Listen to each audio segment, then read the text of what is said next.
Lecture dédiée à Thierry Jonquet. Jean-Bernard Pouy. Spinoza encule Hegel. Roman. Canaille Revolver, 1994. À François Cronier et Patrick Mosconi. Introduction, préface et avertissement à tout spinozisme. Après tout, comme ce qui suit est mon premier texte, publié, il mérite quelques éclaircissements, et il me semble qu'il est agréable de tailler un costard tardif aux fées qui se sont gentiment penchées sur son improbable berceau. C'est à partir de ses velléités d'existence et de son inexplicable pérennité que je me suis permis d'écrire tard, à plus de 30 ans, et je lui dois bien d'éclairer sa genèse, d'autant plus que je n'avais aucune envie ni d'écrire, ni d'entrer dans les mondes, ma foi extrêmement hegeliens, de la littérature, fût-elle de gare, et de l'édition, fût-elle de poche. J'étais alors dans l'Éducnat, dans ce bon lycée d'Ivry, d'où sortirent peu après, et entre autres, Tonino Benacquista et Maurice Dantec, et j'y sévissais en tant qu'animateur culturel. Et chaque année, dans la sombre cabine de projection, devenue peu à peu lieu de rendez-vous pour les âmes à moitié perdues du bahut, ça ne loupait pas. Ces chères têtes brunes et frisées me demandaient de leur raconter mai 68, la geste barricadière et molotoviste. Et comme la relation exacte, donc assez pauvre, des faits et événements historiques me gonflait passablement dans sa répétition assommante, je me suis permis peu à peu de corser le motif, d'infléchir le syntagme et d'enjoliver puissamment le paradigme, aidé en cela par l'imagination de quelques élèves, dont le François Cronier à qui est dédié ce livre, et qui s'y dédouble en crocs et niais. Au bout de quelques années, le mois de mai et ses mythes récurrents étaient devenus un terrain de jeu assez similaire à celui où devait évoluer Mad Max, au même instant concocté dans le bush australien. Le film est sorti avant que ce texte ne soit publié, ce qui a motivé quelques commentaires acerbes de la part de mon directeur de collection. Il aurait fallu, d'après lui, que je sodomisasse tout être m'accusant de plagiat. Bref, j'ai simplement consigné par écrit un conte oral qui fonctionnait à merveille auprès des jeunes élèves, préférant, bien sûr, les aventures spinozistes à celles de Cohn-Bendit. Et puis, hop, dans un tiroir. Quelques amis le lisent après pour rigoler, et ils rigolent, sans plus. L'un d'eux le porte au pinacle. Daniel Pénac, eh oui, excusez du peu. Un autre me pousse même à l'envoyer à une maison d'édition, Le Seuil, dont un lecteur me répond que le genre de la maison serait plutôt qu'Hegel encula Spinoza. On se marre. Et puis, je ne sais plus trop par quel genre de connexion, Patrick Mosconi, créateur de Sanguine et du Néopolar, Apache métropolitain, tombe dessus et me dit « J'adore ». Stupéfaction. Double, car nous devenons vite amis. Mais ce texte n'est pas un néopolar, il est trop court et reste hors collection. Il me demande de le laisser faire. Je m'en fous un peu, il n'y a pas de furieux désir de publication. Au même moment, je fais la connaissance à Nice de Patrick Rénal. Stupéfaction réciproque, car nous devenons amis, depuis c'est le meilleur. Et lui a déjà publié dans Sanguine, Un tueur dans les arbres, et en prépare un autre. Tout ça dans les années 80. 2 ans plus tard, Mosconi est plus ou moins remercié par Albin Michel, à moindre frais, car je ne pense pas que ses émoluments étaient en rapport avec le travail accompli, travail énorme. Il avait trouvé Villard, Jonquet, Delteil, Rénal et autres, et décide de terminer en beauté, par un numéro 16 valant le détour. Était prévue la clé de 16 de Rénal, à qui il demande la permission d'ajouter en paquet cadeau, sans prévenir personne, Spinoza encule Hegel. Rénal accepte. Moi, fou de joie. Et c'est pendant un festival de Reims un peu familial qu'on concocte le truc, et notamment un lien entre les deux textes. Rénal change gentiment le nom d'un de ses personnages et lui chausse des bottes de lézard mauve. Et hardi petit. On appelle ça Very Nice. Le bouquin imprimé, Mosconi nous concerne à tel point qu'on fait un envoi de presse du genre définitif, revanchard et grossier. Tout le monde y est passé, et de longues inimitiés apparurent dès ce moment-là. Je me souviens d'une dédicace à Geneviève Dorman, j'avais marqué « Je ne sais pas quoi vous mettre » et Rénal avait ajouté « Moi oui ». Résultat des courses, pas de critique, sauf un Lebedel assassin et un Joe Staline, sikh, admiratif. Albin Michel solde toute la collection qui part illico en Belgique. Beaucoup plus tard, Gallimard indique dans ma production Spinoza, et des chercheurs me contactent pour avoir des détails sur mon travail philosophique. 10 ans après, je me rends compte qu'il ne pouvait pas y avoir de meilleure introduction, si j'ose dire, que ce texte-là pour tout ce qui viendrait après. J'y avais gagné d'un coup une saine appréciation du monde de l'édition et une attitude face à la littérature. J'y avais trouvé un plaisir jamais démenti depuis. J'avais dégoté un ami très cher qui, depuis, certains ne le savent que trop, est devenu directeur de la série noire, ce qu'on pourrait appeler un destin spinoziste. J'ai perdu le contact avec Mosconi, qui a choisi de faire partie d'une autre tribu que la mienne, mais je lui vouerai à jamais une féroce admiration doublée d'une gratitude infinie. Et 10 ans après, un autre jeune éditeur, doublé d'un écrivain, et en plus il travaille au poste, et c'est devenu un ami, me demande de refaire le coup. Plus précisément de permettre à Spinoza de refaire le même coup à Hegel. J'y vois un signe, celui d'une seconde vie, et je l'en remercie publiquement. Entre-temps, avec Tonino Benacquista, nous avons concocté une adaptation cinématographique beaucoup plus proche d'un devenir coloré des idées du grand barbu, qui a dû avoir eu comme effet de nous griller définitivement auprès des décideurs d'images. Mais le scénario existe. Avis aux amateurs de cinéma underground. Ce qui suit est le texte original. J'ai pensé à un moment le remanier, le retravailler, car il était annonciateur, à peu de frais, de beaucoup d'événements. Mais cela aurait été une faute morale. Donc à part 3 ou 4 mots que je ne peux plus voir en peinture, il est le même qu'en 1979. Jean-Bernard Pouy. Prolégomène à toute crachitude. Fiction spinoziste numéro 1. Le cadavre est au bord de la route. Une de ses mains est prise dans le bitume gluant. Le vent puant, venant d'une décharge proche, agite faiblement ses cheveux blancs, dont certains restent eux aussi collés au goudron. C'est l'été, le deuxième après le grand merdier. Je retourne le mort du bout de ma botte de lézard mauve. C'est bien ce que j'attends, un néo-punk. Sa poitrine est lacérée, tranchée à vif, le cœur expulsé. La veste de daim vert imbibée de sang comme une éponge, le corps nu de la taille aux pieds. Intact, ses jambes blondes paraissent de porcelaine. Pensif, je regarde la plaine vide et la trouve droite. C'est la 5e fois que j'en retrouve un cette semaine, pareillement mort et trafiqué. À ce train-là, la bande des néo-punks va friser le zéro absolu. Je me penche et embrasse le jeune mort sur les lèvres, mais ce n'est décidément qu'un cadavre. Je me vois me redresser dans ses lunettes noires. Je marche sombrement sur le bord de la route en écartant lentement du pied des vieilles boîtes de plastoc qui traînent. Mes mecs derrière ne bougent pas. Les motos sont silencieuses. Seules les selles grincent. Le camion est au point mort. Quelques raclements. Tout ça comme dans un film. Je me voyais d'où l'usage de l'imparfait. Sur la route, moi, seul, plus loin, les 3 motos, le Magirus Deutz 25 tonnes, autour, déserte et dégueulasse, la décharge de Miramas. Les Hegeliens, il y en a vraiment marre. Ça va chier pour leur poire. Momo a parlé. Il chevauche largement sa moto Guzzi et se dandine névrotos avec un bonnet en laine de couleur criarde et ses 2 P38 à la ceinture. Ses cheveux suivent le mouvement et frottent la toile de son impair beige. Je me retourne pour lui signaler d'un regard que je pense comme lui. Cela le rassurera, lui et les autres. 10 jours qu'on avait perdu le contact avec Hegel, et ces salopards en profitaient pour se faire la main sur les punkies. Proie facile. Ces simili étaient toujours en retard sur tout le monde, à plus forte raison sur un flingue. On les avait rencontrés, ou du moins le reste de leur troupe, des zombies speedés à mort, et on avait laissé fuser que des ricanements. Maintenant, il y en avait 5 de moins. Par Barouk, il va falloir les rattraper, ces cryptos. S'ils atteignent Marseille, on aura du mal à les coincer. Silence. J'avais parlé.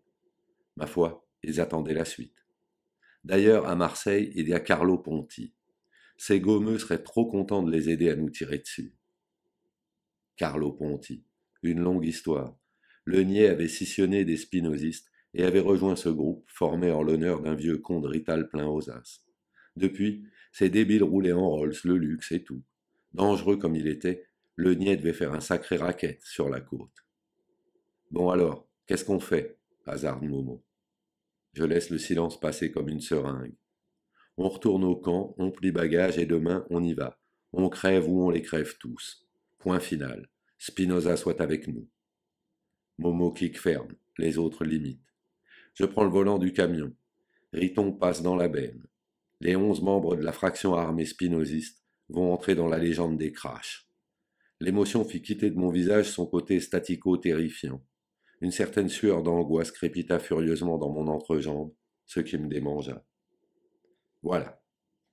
Le suprématiste vent de liberté qui nous arrose la tête n'est pas le fruit d'une longue lutte, comme le diraient les trotskistes, mais le résultat logique et mordoré d'une accumulation primitive de faits, de petits événements paradoxaux, eux-mêmes produits par un grand merdier. 2 ans déjà. Comment dire? Que Spinoza me vienne en aide. La route est droite et le camion, à présent à grande vitesse, vibre. Je conduis d'une main. La direction est sûre. La vitre ouverte m'asperge le visage de vent tiède et de vrombissements de moteur. Devant, Momo zigzague sur sa moto et doit, comme à l'accoutumée, hurler ses mélopées tordues en plein vent. On a toujours l'impression qu'il crie de douleur, alors qu'il profère en toute impunité des morceaux de beauté pure. Moi, Julius Puech, qui suis-je à présent? Eh bien, je suis la tête pensante et le nerf de guerre de la FAS. Je règne, dérisoire et dangereux, sur 10 individus de sexe mâle, pareillement haineux et suicidaires. Animés par la grande intelligence de ceux qui roulent au bord du ravin gris de la mort éventuelle, nous philosophons avec la gloire éphémère, en accord avec le monde qui nous entoure.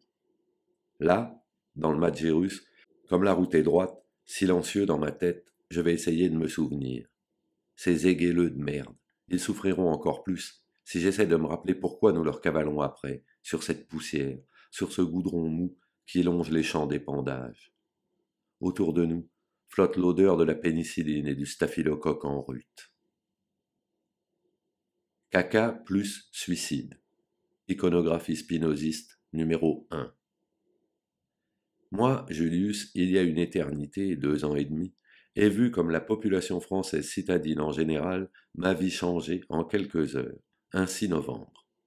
Historiquement, maintenant, cela me paraît léger de parler de toutes ces conneries. Que dire? Le ciel rose, les égouts brûlants, les morts partout, le pillage, l'exode. Je me suis retrouvé, libre et énervé, dans un bordel général, où l'angoisse des paranoïaques rivalisait avec l'énergie militante des humanistes de tout poil, du genre populiste forcené, s'essayant à remettre le social en route. Ma femme et mes potes immédiats avaient disparu. J'ai participé au pillage en portant, prévoyant le mec, toute mon attention sur les armureries. Puis je me suis barré, et j'ai rôdé, chien perdu sans vaccin, autour d'un grand réverbère éteint. Et petit à petit, face à la restructuration des milices locales, face à la bêtise crasse des survivants qui dévalisaient tout, mais dans l'ordre face au réveil du poujadisme organisationnel, je me suis mis à travailler. D'abord au brûleur d'Ivry. Les cadavres engluaient les machines, la colle d'os, vous comprenez. Je fus viré sans ménagement par mes collègues pour avoir écrit « À bas le travail » sur un camion benne à ordures, à cadavres plutôt. Je suis alors reparti, me suis planqué 3 mois dans une pharmacie de Pontoise, et j'ai vécu, là, 100 jours de speed tout à fait réjouissants. Bourré de captagon, j'ai subi neuroniquement cette période. J'ai même tenté de me suicider. Après avoir fait le Kerouac du pauvre, je me suis réintégré. J'ai habité dans la station de métro rue des Boulets, la rue des esclaves. Ce qui m'a le plus effaré, c'est que j'espérais inconsciemment que tout cela tournerait mal, avec des scènes du genre tuerie générale, cannibalisme, zoophilie, inceste généralisé et pyromanie galopante. Non, c'était gris, morne, banal. Le salariat revenait à grands pas. L'homme était une poule pour l'homme. Je me suis alors remis au travail, à la radio. J'ai réécrit les informations diverses et les papiers que l'on me donnait. Après, c'était diffusé et déclamé avec une voix qui en disait long, par un ancien spécialiste du doublage des films d'horreur. Souvent, ces infos, ces flashs, ces conseils ordres étaient écrits par des miliciens et des petits militaires. Aussi cela avait besoin d'un sérieux coup de patine. J'ai donc travaillé dans l'adverbe conséquent et l'adjectif terrifiant. À chacun son boulot. Mais il n'y a pas de sot métier, il n'y a que des sautes d'humeur. Proverbe. Tout cela n'était qu'épiphénomène. J'attendais que ça recogne. Black Crow Blues, fiction spinoziste numéro 2. Momo ralentit brusquement. J'arrête le camion. Nous arrivons à un carrefour partiellement caché par de larges maisons provençales aux murs aveugles. Le Mistral fétide nous souffle dans le dos. Momo met la béquille, descend de sa goudzie, se dégourdit les jambes, pantin désarticulé, guignol inquiétant, sort son P38 et avance à pas de loup jusqu'au croisement. Des corneilles passent en croassant, code énervant. Il faut se méfier de tout. Les Hegeliens sont des traîtres. Mais Momo revient. Rien à signaler à l'horizon de nos fausses inquiétudes. Nous poursuivons notre route. Le soir tombe. L'angoisse de la vie va de nouveau nous assaillir.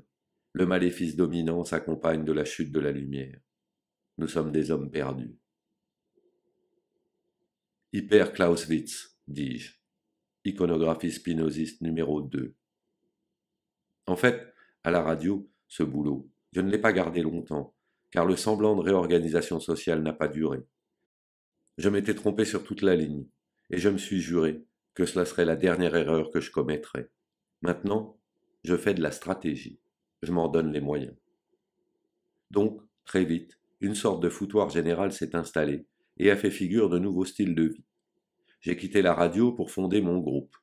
Ça n'a pas été simple. Avant, j'étais un personnage désuet, confortable et couleur de muraille pseudo-révolutionnaire. Il y avait trop d'écueils devant moi pour vivre ma vie rêvée. Maintenant, j'ai une grande écharpe de soie blanche autour de mon cou de vautour et un Smith & Wesson à la ceinture. Avant, je vivais le plus près possible de la femme que j'avais décidé d'aimer par l'esprit. Maintenant, des hommes et des ados fiévreux me recherchent pour ma douceur. C'est comme ça. Ce n'était pas inscrit dans les lignes de ma main. Dans ma paume à présent, il y a des odeurs d'essence. Mes doigts fins, chargés de bagues signifiantes, sentent le pétrole. J'ai beau me les laver, c'est une odeur qui colle à la peau, une fragrance qui s'accroche. Ça m'énerve, les autres le sentent et se méfient un peu. Mes mecs me portent un respect un peu là, mais le réflexe de survie joue encore. J'ai toujours su les tirer de situations relativement difficiles. Pendant une semaine, nous avons cherché de l'essence, denrée rare et vitale. Pour en obtenir, il faut soit braquer, soit troquer si le possesseur est plus fort que vous. Ce coup-ci, c'était à Montélimar. Nous avions entendu parler d'une énorme réserve de carburant possédée par la Ligue de protection et de sauvegarde, SIC, de la ville. 200 hommes armés, des mauvais, des militaristes style résistance maquis, l'avenir dans la clandestinité. Pas question d'attaquer ces minables de front, trop de puissance de feu. Agresser quelqu'un qui protège son pavillon et son faux puits, son potager rustica et ses troènes en plastique, c'est aller au-devant des emmerdes. On avait donc campé à 20 kilomètres au nord de la ville, près du Rhône, et de là, on espionnait. J'avais envoyé Cros, mon amant, au renseignement. Mêlé au reste de la population, Cros avait appris qu'il leur manquait des camions pour assurer le ravitaillement de la ville, le déménagement des ordures, le transport des raticides, etc. Des camions. À Valence, des anciens de la CFDT, continuant leur raquette syndicale, stockaient non pas de la force de travail, mais des véhicules utilitaires en vue d'échanges possibles, sans doute pour assurer le transit de la paperasse, avait susurré Momo. Peu nombreux les syndicalistes. On les a braqués un soir, au FMRI, on tirait sur tout ce qui bougeait. De nuit, ils ont riposté, le syndicat armé, le retour aux sources. On a eu 3 camions. Ils ont dégommé Cros, tué d'une balle au visage. Hasard, malchance, merveilleuse loterie. Le ciel était rose, bué de sang. J'ai eu tort de lui enlever son chapeau noir après qu'il fût tombé. J'ai vu l'intérieur de son crâne, alors que j'aimais bien sa belle tête d'ange maléfique. Cette vision me restera gravée dans le fond de l'œil. J'en ai encore le bout de la main droite qui tremble. J'ai fonctionné au Séresta 1 semaine pour me calmer. 3 camions égalèrent 2000 litres d'essence. Cela va nous durer un bon bout de temps, le temps d'annihiler les jeunes hegeliens. Pourtant, un Hegel ne vaut pas un quart de litre de super. Anastasia screamed in vain. Fiction spinoziste numéro 3. Ce soir, nous roulons vers Salon, dans l'air tiédasse, vers notre campement provisoire installé dans une casse de voiture. Là, protégés par les entrelacs de ferraille, les carcasses démentes et imbriquées, nous sommes tranquilles. Ce labyrinthe de fer engloutirait nos attaquants éventuels. Nous pouvons dormir et nous reposer sans crainte de nous réveiller cernés par nos adversaires. Ceux-ci, on les connaît bien. Les jeunes hegeliens, une bande putrescente d'intellos venant de la haute, pourrie, sentencieuse, sémiotico-mao. Cela fait 4 mois que le défi a été lancé. 4 mois que l'on se course respectivement. 4 mois, c'est beaucoup. 5 potes sont déjà morts dans la poursuite infernale. 6 avec Cros. Nous en avons une douzaine à notre actif. Moi, personnellement, 3. conte d'apothicaire réjouissant. Mais ces salopards syntagmeux dérogent à la règle et se mettent à faire un carton sur les néo-punks et à les découper en morceaux. Ils n'en ont pas le droit. Il faut attendre que le défi, jeté entre la FAS et les Hegeliens, se termine par l'élimination physique de l'un des deux groupes pour que le survivant scoltine avec un autre. Ou alors, ils ont lancé un défi parallèle au punk, mais ceci est également interdit par l'AG de Pantin, afin de ne pas favoriser le jeu des alliances. L'attitude politique de choisir le moindre mal comme allié objectif est interdite. C'est une saloperie éthique. Les groupes trash le savent. Celui qui décide de rompre la règle s'offre à la vindicte et à la mort infamante réservée aux traîtres et aux regroupements fascistes, la mort sans mobile artistique. Nous allons annoncer que les Hegeliens sont des traîtres à la règle. La vie va devenir intenable pour eux. Mais il va falloir le prouver. Bientôt, aucun ponk ne pourra témoigner. Ces cons-là se laissent avoir. Tant pis. Je suis épuisé. Ce soir, à Salon, je reposerai mon corps fatigué et nerveux dans un vieux véhicule déglingué. Et, auprès de moi, j'appellerai François, un compagnon de première heure, le plus jeune, un être élégant, sombre et fin. Il me fera la lecture et l'analyse d'un texte de Wittgenstein. Je boirai lentement du cerf de Bernon, 1968. Plus tard, on se tirera une ligne de coke et on s'étreindra dans le soir d'été, en regardant pensivement le mauve du crépuscule passant à travers les vitres explosées du vieux Saviem, se refléter très faiblement sur les crosses de nacre de nos flingues respectives. Je l'embrasserai sur la bouche en essayant de me souvenir du baiser des jeunes filles. Et après... Nous arrivons à Salon. Nous ne sommes plus que 11 car, pour être spinoziste, il faut avoir lu à tout prix la mort de Virgile, d'Hermann Broch, la connaissance de la douleur, de Gada, Au-dessus du volcan, de Malcolm Lowry, The Little Sister, de Raymond Chandler, et Spinoza. Pourquoi Spinoza? J'avais décidé de bien aimer son côté polisseur de lunettes. C'est tout con.